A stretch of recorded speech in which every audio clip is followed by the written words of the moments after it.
Hi, this is Matt Bianca, and welcome to the Sutra Pills podcast. This is the place to listen to some teachings from original Buddhist sutras. A sutra a day keeps the dukkha away. Today we talk about Anapanasati Sutra. Anapana means to breathe or breathing, and Smrti means remember. If you listen to the previous podcast, Smrti, with this word remember, we always found in that previous podcast con Smrti Patana, so the famous Satipatthana Sutra in Pali version. You can find this sutra in Majjhima Nikaya 118. From the words of Siddhartha, let us be content with this practice. Thus we develop an even more intense perseverance to achieve the not yet achieved. I will stay right here in Shravasti for another month.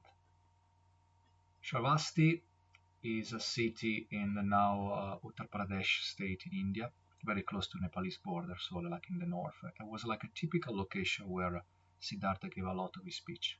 In the next two paragraphs of this sutra, Siddhartha illustrates how the locals, particularly the monks, are preparing to reach Gautama to follow his teachings during the particular month, which was the month of rains, very typical in that part of the world.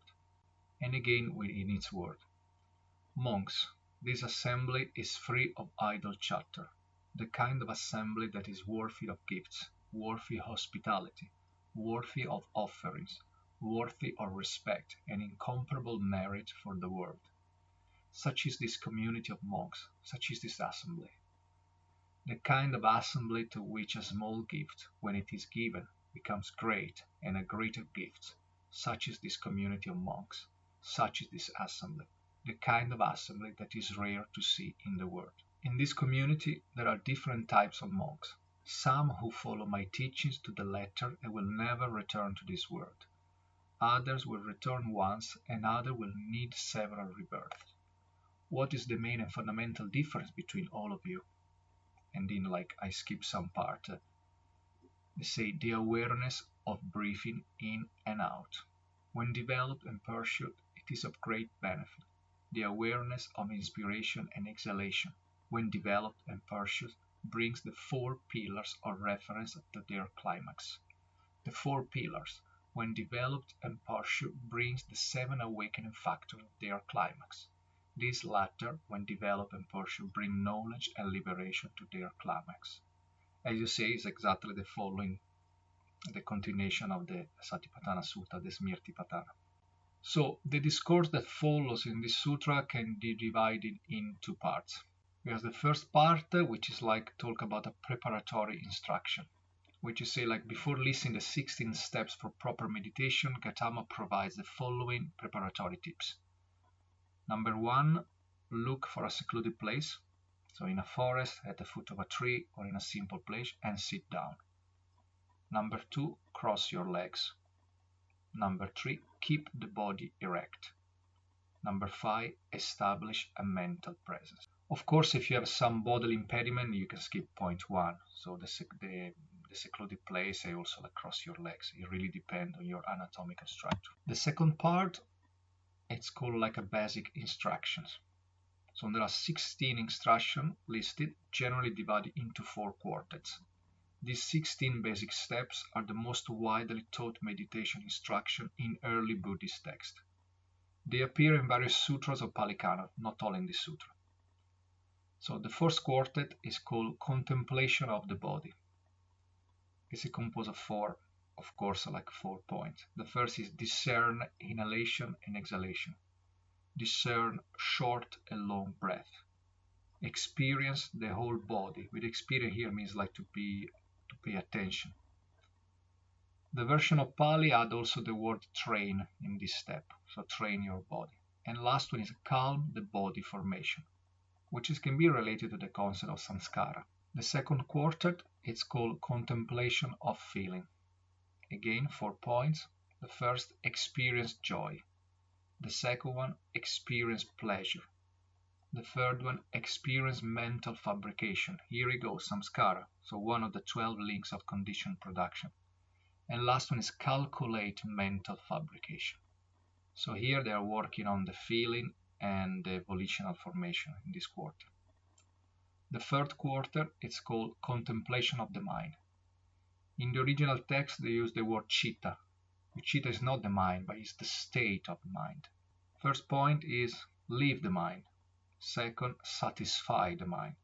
Third one is driving the mind. What does it mean, driving the mind? It means like look for samadhi, concentration. So you're driving your channel in that direction. And number four, liberate the mind. And then we are on the last quarter, the fourth one, called the contemplation of mental object, which is related to the Dharma, to the law, to the Buddhist precepts. The first is like reside in impermanence, eradicate detachment, reside in cessation. What does it mean like reside in cessation? It's exactly the Nirodha Satya, the third noble truth. And last one is cessation of renunciation. As I said before, this sutra is the natural continuation of the Smrti-Upatthana Sutra. In fact, the four quarters are nothing more than the deepening of the four pillars of mindfulness. This sutra provides us with instruction for entering a meditative state and realizing it. We can categorize them into two simplified stages.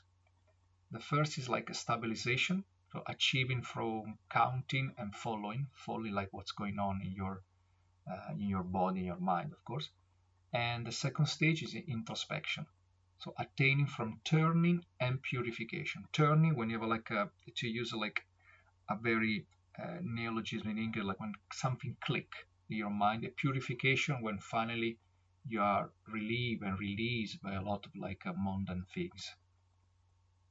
I remember I listened once a monk that say you can't meditate if you don't clean your own home, which means your body. If you have a lot of issues, whatever they're practical, material, mental, or just makeup, it's really struggle to meditate. So probably that can be related to purification. In the stabilization stage, we employ strategies to concentrate on our mental object, often the breath. For instance, counting helps us maintain focus, and following is a process of development until we relinquish the notion of doing something. In the second stage, turning signifies the moment of clarity in our progress when we discern our direction. This then transforms into purification, a process of eliminating our internal clutter. It proves advantageous to delve into the etymology of the term introspection. Let's see what does it mean. So intro finds its origin in Latin, denoting inside or inward. Spection is derived from specere, which in turn traces back to spec, which is a Proto-Indo-European root meaning to observe. So to observe inward, that is introspection. These roots gives rise to numerous words such as auspicious, spectacular, and speculate. They are all related. As we seek a deeper level of spirituality in meditation, we'll encounter unattractive behaviors within ourselves that have to be dealt with in order to progress. These encounters with self can be gentle struggles within the meditative space that bring about change within ourselves and dissipate with enlightenment. Enlightenment involves self-awareness, detachment, and desire for truth. This has been the Sutra Pills podcast, and I am Matt Bianca. Thank you to be here and listen to me. Comments are really appreciated. Whatever you want to tell me, just make a comment, even a bad one. Of course, the most important, may you be well, may you be happy, may you be free from suffering. Bye for now.